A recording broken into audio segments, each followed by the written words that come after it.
በጣም ከባድ የሆነ የመሬት ወደ ውስጥ መስጠምም አጋጥሞታል ስለዚህ ያለው ጥናቱ የሚያሳየው ይህ ውሃ በጣም ብዙ የሆነ ውሃ መሬቱን እየሰጠመ እየተጫነውም ያሰመጠውም ስለሆነ የኢትዮጵያው የውሃ ፈንጅ እንግዲህ መፈንጃው ደረሰ 41 ቢሊዮን ሜትር ኪዩብ የሚሆን ውሃ መሬት ውስጥ ሰረገ ይላል ማሻአላህ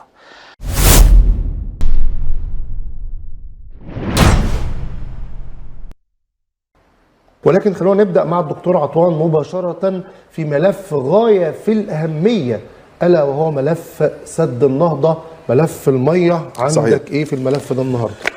والله عنده قنبلة أوكي كأحمد العطوان قا اسكي هن يهداسي قدب قداي بتام በህይወታችን ሁሉ ወሳኝ የሆነ ጉዳይ ሲሉ አረብኛ ላይ እውነት ወሳኝ ቢሆን ኖሮ የኢራን ጉዳይ ሲመጣ የጋዛ ጉዳይ ሲመጣ የመሳሰሉት ጉዳይ ሁሌ ችላ ብላችሁ ደግሞ እዛ ትሄዱ ነበር ወይ ነው ትክክለኛ እውነት ትሬት ቢኖር ኖሮ ወይም ፍርሃትና አደጋ የተጋረጠ ቢሆን ኖሮ የህዳሴው ግድብ ጉዳይ እነሱ እንደሚሉት ለአፍታም ቢሆን ዞር ማለት አልነበረባቸው ግን ይህ ሚሉት ነገር ልክ እንዳልሆነ የሚያሳየን ነገር አንዱ ይሄ ነው እንግዲህ የሞት ነገር ይዘ እንዴት ነው የሆነ ነገር ሲመጣ ለ10 ምናምን ቀን ለ3 ወር ዝም የምትለው እንደዛ ብዬ ነው የጠየቅኳቸው ለ3 ወር እስካሁን ደህና ናችሁ ዳሴ አስዋን ግድባችሁ ወይም ሰደል ዓሊያችሁ እና የናስር ሐይቅ ሙሉ ነው ሶ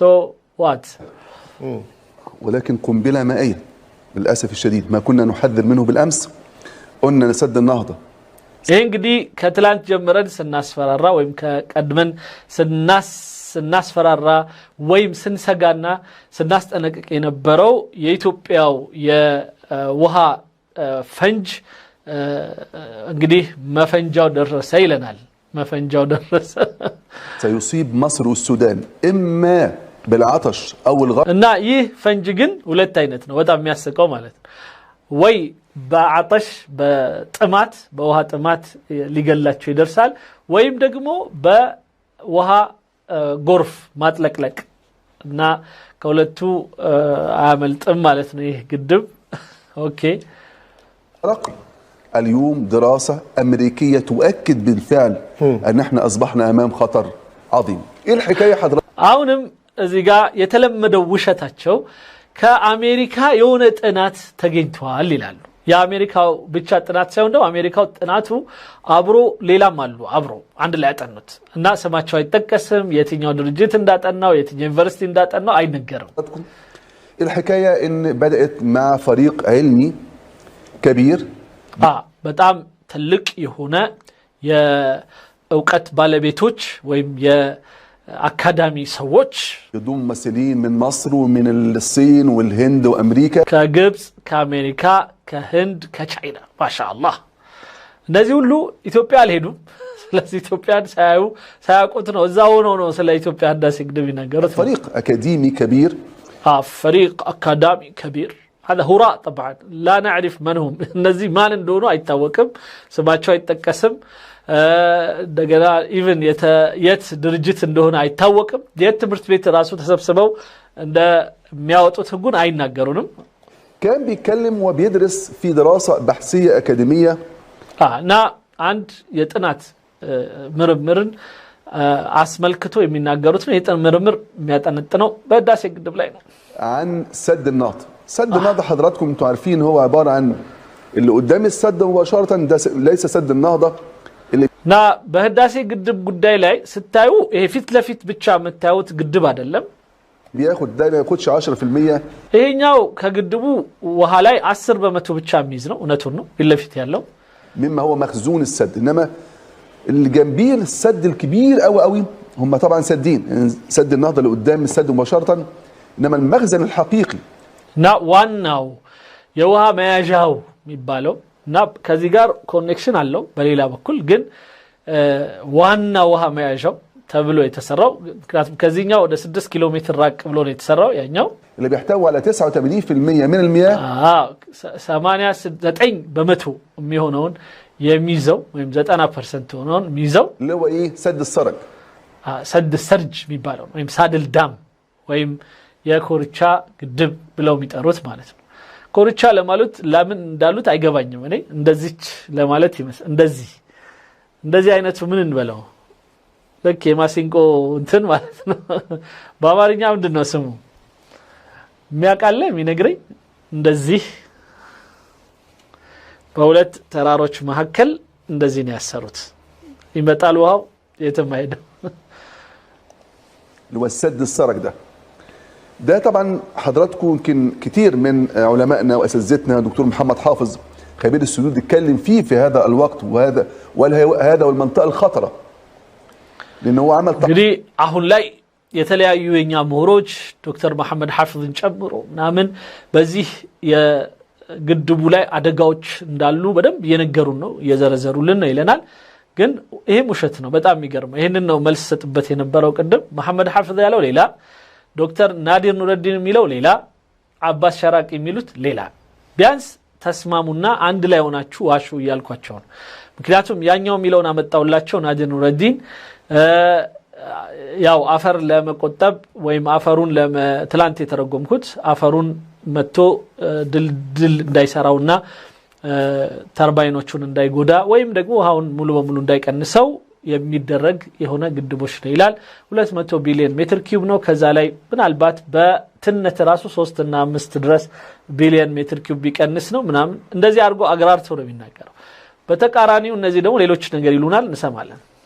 تحصينات قويه جدا جدا قدام سد النهضه انما ما عملش ذات التحصينات امام سد السرج والنهارده الدراسه التي ስለዚህ ይላል አሁን ላይ ልክ በፊት ለፊት ባለው በኮንክሪት ግድብ 10% ወይም 15%ን ብቻ ውሃ ሚዝ ተብሎ ፊት ለፊት የተቀመጠውን ያክል ጥንቃቄ ያልተደረገበት ሳድል ዳም የሚባል ግድብ አላቸው ይላል። ይሄንን ነው እነዛ ሰዎች እንግዲህ ያጠኑት ማለት ነው።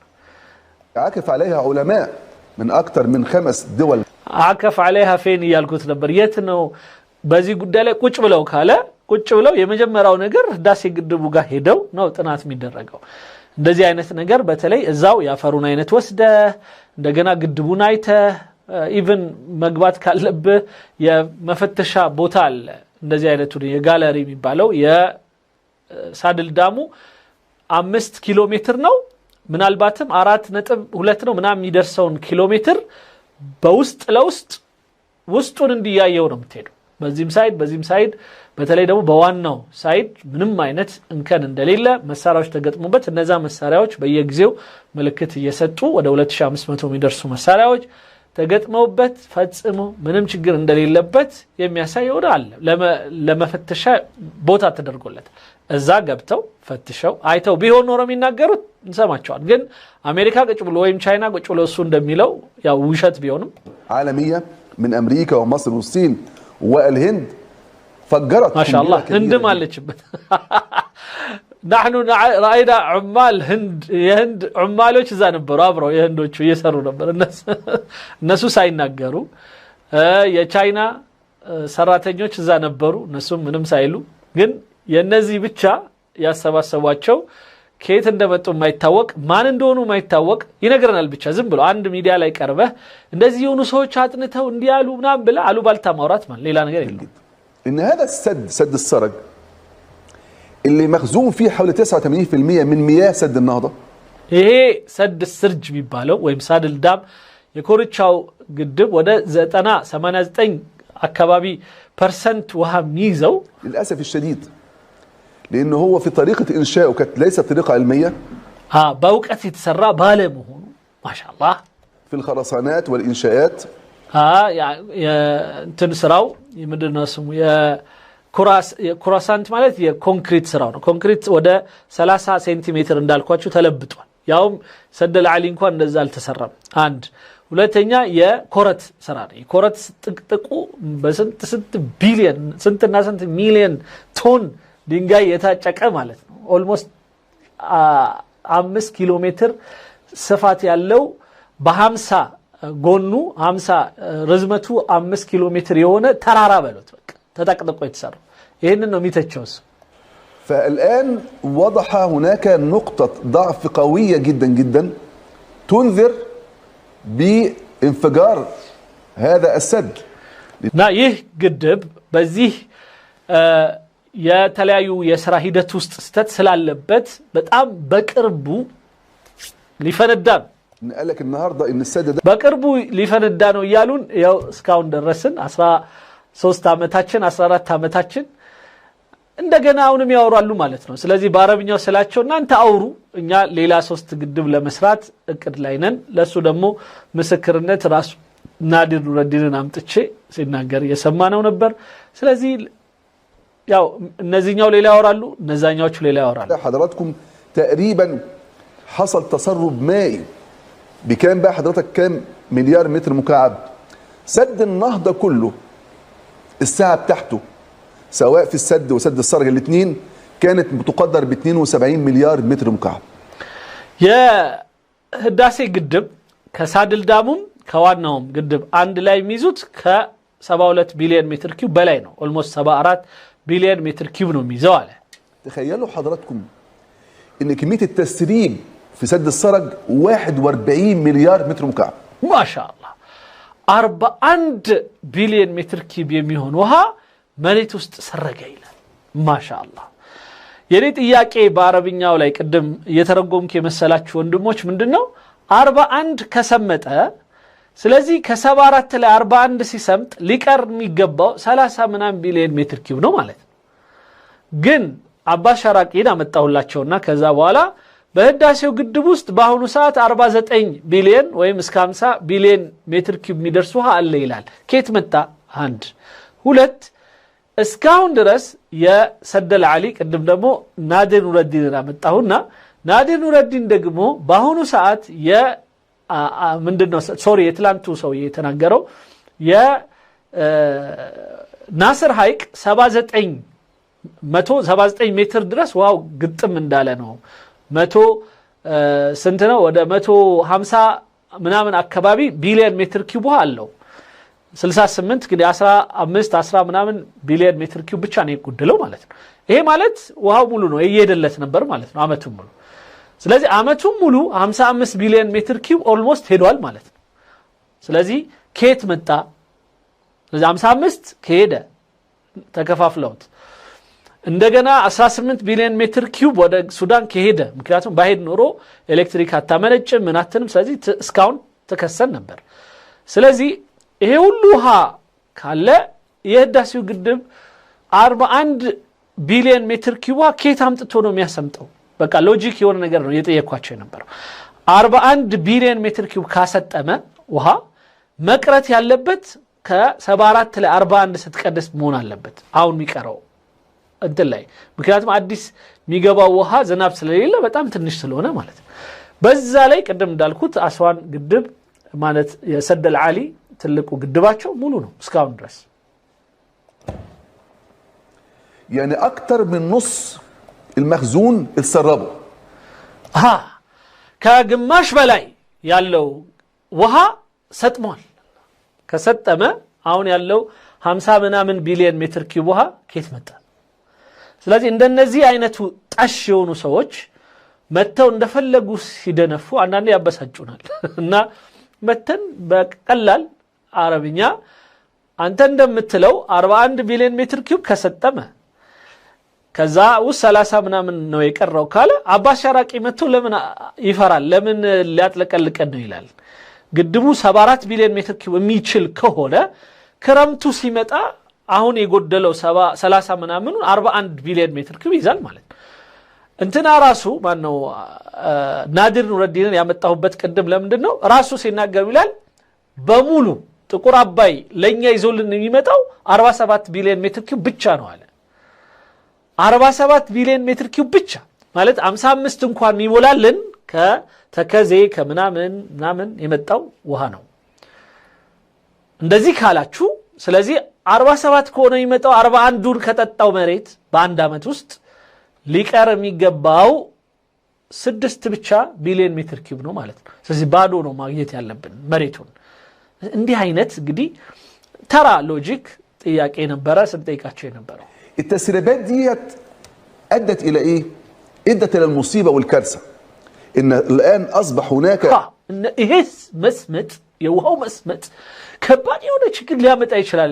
ምን ሊያመጣ ይችላል? የአስዋን ግድብ 168 ቢሊዮን ሜትር ኪዩብ ሲንጣለል የግድ ውሃ መስመጡ አይቀርም መሬት ላይ የግድ ነው። በተለይ አዲስ እያለ መሬት ገና ውሃ ያልጠጣች ከሆነ መጠጣቱ አይቀርም። ያውም የሰደል ዓሊ የነሱ ግድብ በጣም ስፋት ስላለው በመሬት ደረጃ ብዙ ነው እንደው የሚጠጣው ማለት ነው። እና ምን እንደሚያወሩ አያውቁ።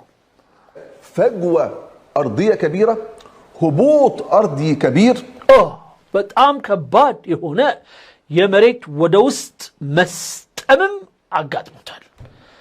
አላህ አላህ መሬቷ ወደ ውስጥ ሰጠመች። ምክንያቱም ውሃው ጫና ስላለው إذا كان عندك እኔ የምለው እሱን ቅድም የእናንተ ግድብ 168 ቢሊዮን ሜትር ኪዩብ ይዞ መሬቱን ተጭኖት እስከዛሬ ድረስ 50 ምናምን ዓመት ያላሰጠመው የኢትዮጵያ ህዳሴ ግድብ ዓመት 2 ዓመት ውስጥ እንዴት ነው የሚያሰጥመው? ምን አይነት ጅልነት ነው?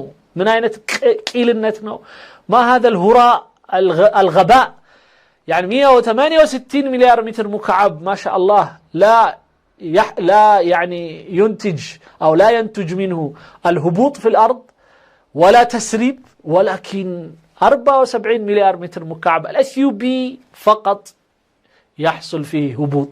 هذا هبوط في العقل، هبوط والانحطاط في الأخلاق، في الأكاذيب والهراء والافتراء. إنه إيه وشت إنه بادو من ده يبالو إبريت وشت حاصل يصل لحوالي 40 ملي، وبالتالي هيهدد سلامة الهيكل بتاع سد النهضة نفسه.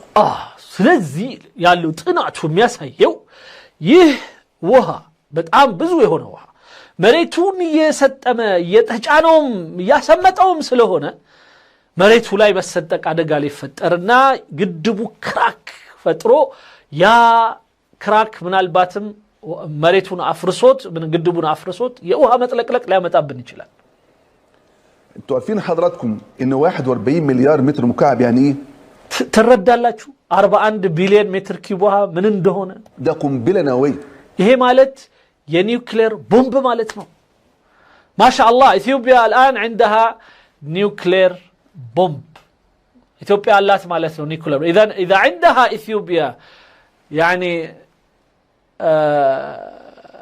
مفاعل نوويه الان عن طريق المياه، لماذا لا تحاربها إثيوبيا ولا العالم ولا مجلس الأمن؟ لأن الآن تحارب أمريكا إيران لأنها تملك القنبلة النووية. يا مسكين يا بطيخ. نعم يسازنو አሁን ኢራንን የሚዋጓት አሜሪካኖች የኒውክሌር ቦምብ ስለታጠቀች ወይም ልትጣጠቅ ነው ብለው ስላሰቡ ነው። እና ኢትዮጵያ ግን የውሃ ኒውክሌር ቦምብ ታጥቃ አሜሪካኖቹ ግን ምንም አይሏትም። ማሻአላህ